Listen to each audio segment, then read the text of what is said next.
We are now rocking and rolling into the spring sports season. Justin Jarrett has more.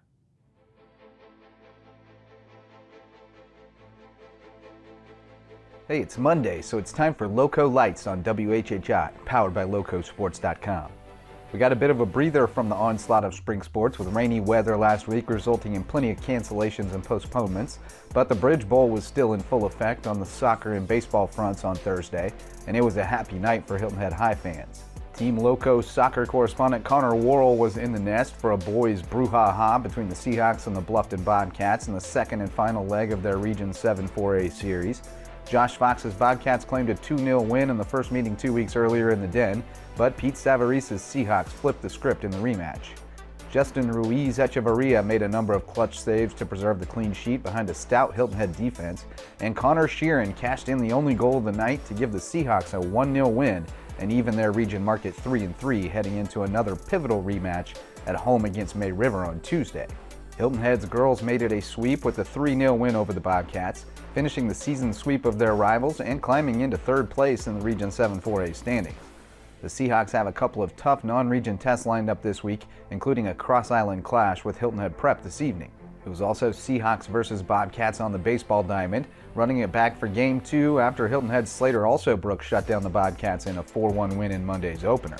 Landon Schwartz picked up where Alsobrook left off, striking out 7 Bobcats in a complete game and going 2 for 4 with a walk and 2 runs at the plate in a 5-1 win. Brad Larson had a big night for Hilton Head, going 3 for 4 with 2 runs and 3 RBIs, including a 2-run double to help break it open in the 6th. The Seahawks move into 4th in the region standings, while the Bobcats remain winless in region play. Hilton Head was back at it Saturday, splitting a doubleheader with Atlantic Collegiate. Grady Charrington-Dunton went 2 for 3 with a double and 3 RBIs to lead the Seahawks to a 12-5 win in Game 1. Sticking to the diamond, Hilton Head Prep blanked Habersham School 10-0 on Thursday with Tyler Britschke and Sam Middleton combining on a 5-inning no-hitter. Middleton also went deep, and Connor Campbell blasted a pair of home runs. Our friends at Beaufort's Own were in the Den at Bluffton High School for some softball action Friday night, but it was a tough night for the home team as Lucy Beckham pulled away late for a 14-4 win. It was also a tough weekend for May River softball, which tested itself against strong Class 5A competition at the Swamp Fox Invitational in Charleston and dropped all 5 games, 4 of them competitive matchups. Sharks are still on top in Region 7 4A. The USCB Sand Sharks were busy on the diamonds this week, with both the baseball and softball teams hosting 3-game Peach Belt Conference series out in Hardeeville.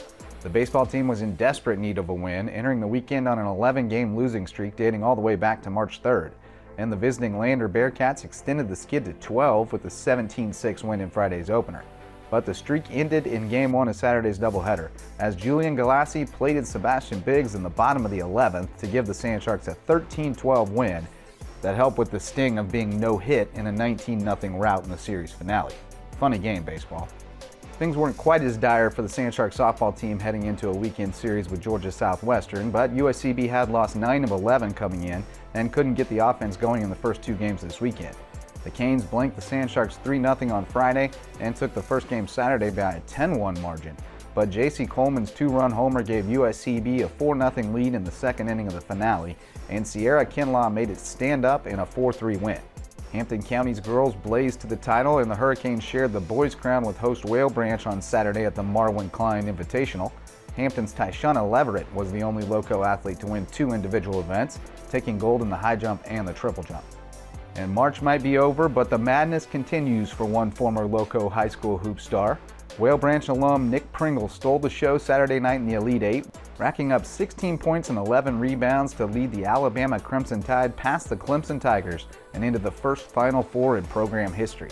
Next up for Pringle and the Tide, a date with defending champion UConn on Saturday. We'll look back on the biggest headlines from the weekend and round up the results from a busy Monday night on the LowCo sports scene live at 10 p.m. tonight on the LowCo Sports Lowdown. Plus, you never know who will stop by to join the conversation. Find it on the LowCo Media Network on YouTube or on our social media feeds. For LowCo Sports and WHHI, I'm Justin Jarrett. Until next time, go LowCo.